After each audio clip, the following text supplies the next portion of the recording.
अस्सलाम वालेकुम नाज़रीन, आप देख रहे हैं सियासत.पी के। मैं हूँ हिना चौधरी और इस वक्त मुझे ज्वाइन किया है डॉक्टर शुमाइल दाऊद साहब ने।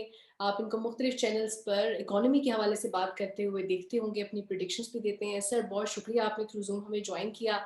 आज हम बात करेंगे पाकिस्तान की मईशत दुरुस्त सम की तरफ गामजन है। ये हुकूमत का दावा है, ये सिर्फ दावा नहीं है, ये सिर्फ बातें नहीं है, बल्कि वाकई में ऐसे इकदाम उठाए जा रहे हैं। स्टेट बैंक ऑफ पाकिस्तान की बात करें तो हाल ही में उन्होंने कॉर्पोरेट सेक्टर की तारीफ की कि वहां से भी प्रॉफिट आ रहे हैं। तो इस पर डिटेल में बात करेंगे कि पाकिस्तान की इकोनॉमी कैसे इंप्रूव हो रही है, क्या इंसेंटिव्स मिल रहे हैं कॉर्पोरेट सेक्टर को।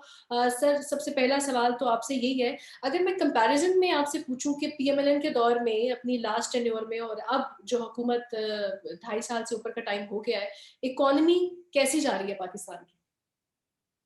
जी, बिल्कुल। जब आगाज़ हुआ था गवर्नमेंट का तो उस टाइम पे काफ़ी डिफ़िकल्टीज़ थी। ऑब्वियस सी बात है, उसकी एक वजह तो थी कि हमारी डेट सर्विसिंग के ऊपर बहुत प्रेशर था। और दूसरा हमारे ट्रेड डेफ़िसिट बहुत बड़ा था, फ़िस्कल डेफ़िसिट बहुत बड़ा था। तो ग्रेजुअली अब आके वो चीज़ें स्टेबिलिटी की तरफ आई हैं, यानी कि ऐसी पॉलिसीज़ स्टेबिलिटी की तरफ आई हैं जिससे मैक्रो इकोनॉमिक सिचुएशन अब कदरे कंट्रोल में है। डिस्पाइट इसको हमें समझने की ज़रूरत है कि पिछला 1 साल बहुत चैलेंजिंग था कोविड का, सारी दुनिया के लिए। लेकिन उसके बावजूद Pakistan has somehow been lucky कि ये पॉलिसीज जो हैं उनके रिजल्ट में अभी मैक्रो इकोनॉमिक सिचुएशन काफी कंट्रोल में है। इस लिहाज से हमारी करेंसी एक्सचेंज इस वक्त स्टेबल है, और हमारे वो जो उस वक्त के जो चैलेंजेस हुकूमत के थे वो काफी हद तक कंट्रोल में नजर आ रहे हैं। फिजिकल स्पेस जो है, फिजिकल डेफिसिट जो है वो कम हुआ है, हम्म। ट्रेड डेफिसिट कम हुआ है, एक्सपोर्ट्स बढ़ रहे हैं। तो ये तमाम चीजें जो हैं ये एक पॉजिटिव डायरेक्शन में है। ये वो तमाम पॉजिटिव बातें आप एक्सप्लेन कर रहे हैं। अगर हम specifically corporate sector of Pakistan की बात करें तो उसमें कौन सी ऐसी कंपनीज हैं जो कि अभी ग्रो कर रही हैं, जिनमें और पोटेंशियल मौजूद है?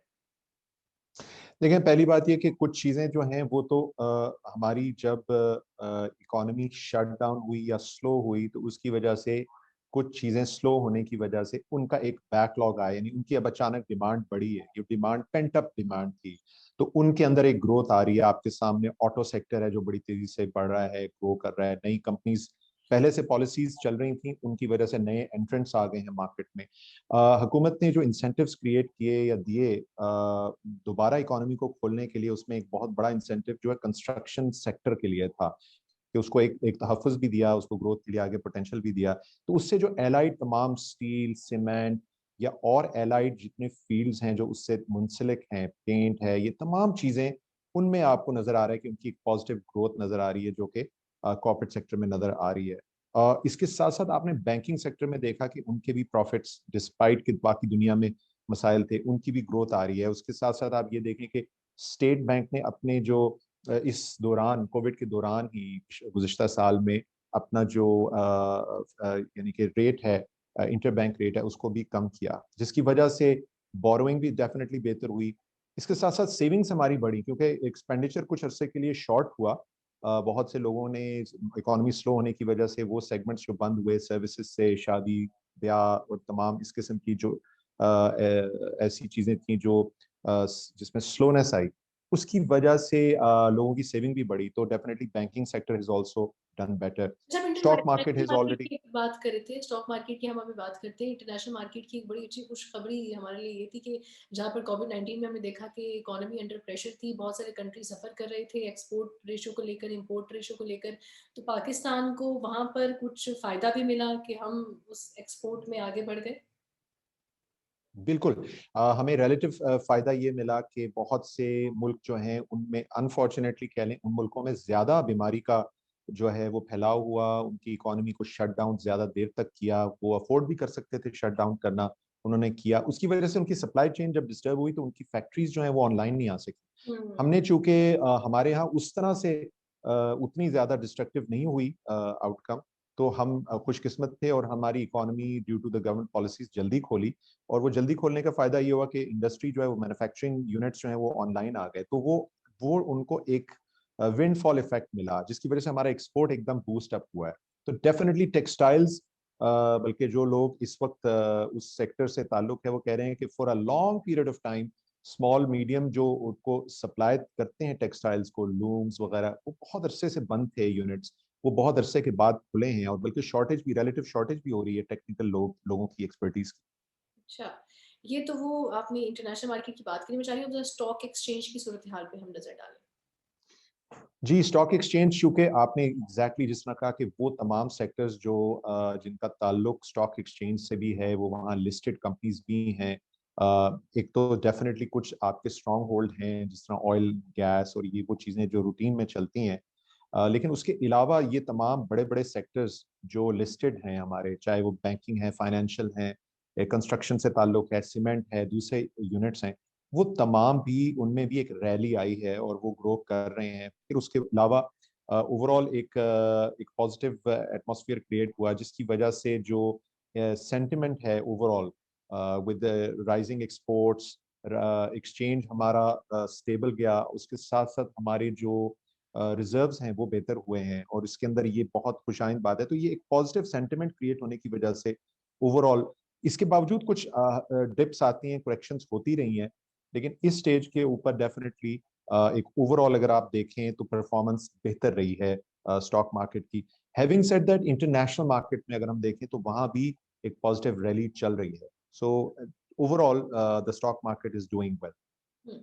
ओवरसीज पाकिस्तानियों के हवाले से बात की जाए तो उनका एक तो ट्रस्ट बहाल हो गया है मौजूदा गवर्नमेंट पे, वहाँ से सपोर्ट भी हासिल है क्योंकि उनके लिए इनिशिएटिव्स भी लॉन्च किए गए हैं। तो रिस्पांस कैसा है, कैसे हेल्प आउट हो सकती है इकोनॉमी में रेमिटेंसेस? देखिए, सबसे सबसे अच्छी बात है कि ये अगेन हमें एक एडवांटेज मिला कि एक्सपर्ट्स ने एक बड़े पैमाने पे रकूम जो है वो पाकिस्तान मुंतकिल की थ्रू द बैंकिंग चैनल, तो उससे हमारे रिजर्व्स में इजाफा हुआ और पिछले वाले रिकॉर्ड्स को भी बीट किया, तो उससे हमारी एक पॉजिटिव वो हुई। दूसरा, हुकूमत ने ये जो एक पॉलिसी लॉन्च की कि जिसके अंदर उनको एक अच्छे इंसेंटिव्स दिए गए कि वो बैंकिंग चैनल्स को यूज करके अगर रेमिटेंस बढ़ाएं और यहाँ पर अपनी करेंसी को भेजें फॉरेन, जो हमारे एक्सपर्ट्स हैं, तो उनको स्पेशल इंसेंटिव दिए गए। अब आपको ये समझने की जरूरत है कि इंटरनेशनल मार्केट में जो इंटरेस्ट रेट्स हैं वो बहुत मिनिमल हैं या तकरीबन जीरो के करीब हैं।